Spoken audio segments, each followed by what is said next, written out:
同樣係8-4方嘅房，有人將佢做成咗4房，行路咧都要側身嘅。但係今日呢一套嘅話咧，兒子將一間房打入咗客廳呢度，呢個廳有成8米闊嘅。我哋依家去睇房。呢個組團咧叫星耀一期，係二龍山嚟講咧係屬於2025年二手房入邊咧賣得比較多嘅，屬於銷冠樓盤嚟嘅。入嚟嘅第一眼我就知道咧呢個房咧係唔一樣嘅。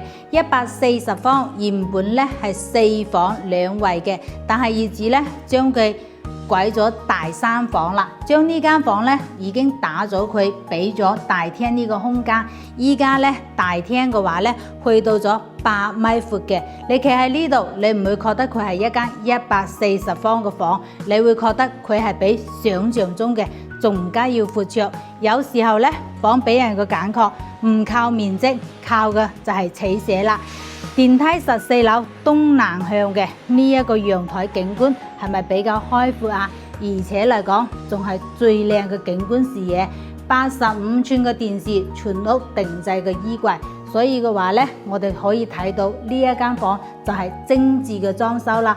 餐廳呢度咧可以擺2張餐台，迎接10個8個朋友聚會咧都係足夠位置嘅。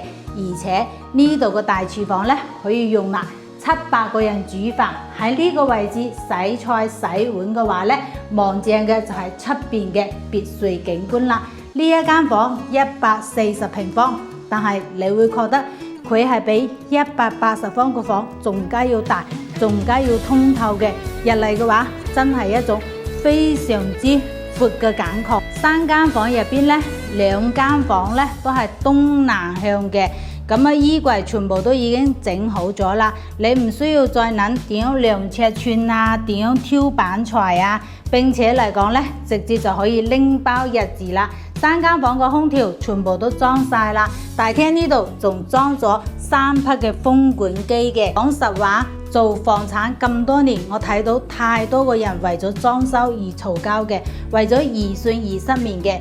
咁呢一套房咧，將呢啲最磨人嘅事咧，都已經係替你整好咗啦。主人房呢度咧比較大，所以仲安排上浴缸嘅呢一個位置嘅。所以咧就回到開頭嘅嗰個問題啦，買房買嘅究竟係咩呢？